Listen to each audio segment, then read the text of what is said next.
Even us in the CPA profession like a little bit of that. Yeah. In fact, I asked my CPA just a week or so ago, Bryce, to go through the process of, I've itemized for years. Please help me with my taxes. Look at them and see, do I need to keep itemizing, or can I now stop itemizing and take the standard deduction? That's what he's looking at right now. Yeah.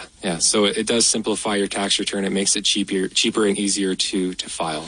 Here's how you find out how you can find the best CPA near you. Go to uacpa.org. Get the most out of your income tax preparation when you hire a CPA. That's uacpa.org. And then listen to KSL News Radio on Monday for tax tips from the Utah Association of CPAs. It's emergency triple team traffic still causing some problems out there. Let's get the latest. Brought to you by Mountain America's 3% balance transfer bonus. Here's Andy Farnsworth. We still have delays. I-15 pointing the mountain to 90 south. The crash at 7200 south that really caused the nightmare in the first place is gone. The slowdown's still fairly thick. Not an hour to get from Point of the Mountain to the South Interchange. You're probably down to about 35 to 40 minutes.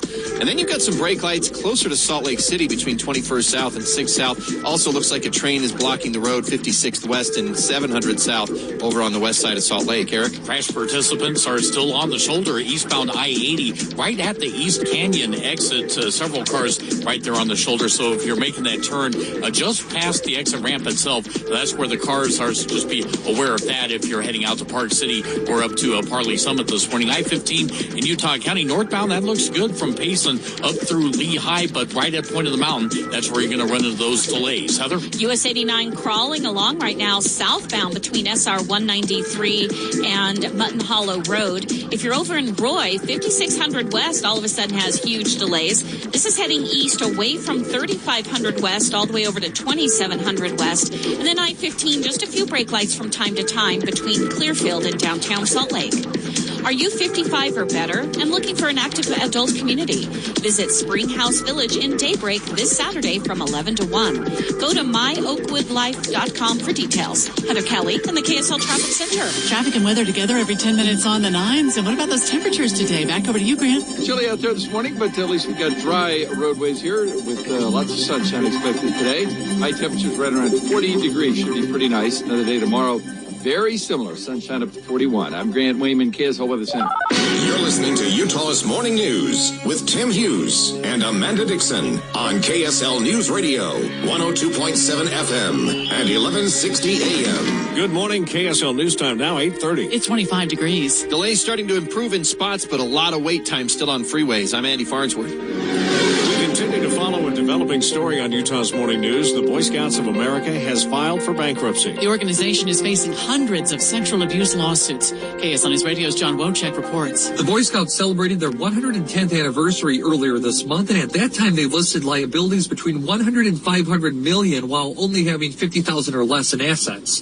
The number of youths taking part in scouting is down. It's below 2 million. That's down from more than 4 million in their peak years of the 70s. The bankruptcy documents were filed in a Delaware court early this morning, and now because of the bankruptcy filing, hundreds of lawsuits from alleged sexual abuse victims across the country are now being suspended. John Wojcik, KSL News Radio. KSL weather now with Grant Wayman. A much different day than we had yesterday. Thankfully, we can expect clear skies with very little chance of snow showers. Cool, but sunshine all the way through most of the week. It finally warms up to near the average high by the time we get to Friday. It will warm up quite a bit on Sunday, but that's a warm before the storm day. Our next storm is looking like the first of next week, and it looks like we will count on more snow showers at that point. But till then, no stormy weather all the way through the end of the week and weekend. Grant says temperatures on Saturday, mid-40s with lower 50s and windy on Sunday. A new poll shows a new candidate in second place. KSL's top national stories now. Sean Michael Lyle, live at the KSL National News Desk. Well, a poll by NPR shows Michael Bloomberg has surged into second place in the Democratic race for president. His 19% support is a dozen points behind frontrunner Bernie Sanders. They're trying to figure out all kinds of ways. How do we stop Bernie and the movement? Bloomberg has now qualified for tomorrow night's debate in Las Vegas. Jury deliberations are getting underway in New York in the rape and sex assault trial of Harvey Weinstein. His attorney expects acquittal. This is a case that should be about evidence. It shouldn't be about emotion. It shouldn't be about feelings, and it's not a popularity contest. She claims sexual encounters with accusers was consensual. China now says more than 72,000 people have been infected with coronavirus. Nearly 1,900 have died. Among the deaths, the director of the hospital in Wuhan, China.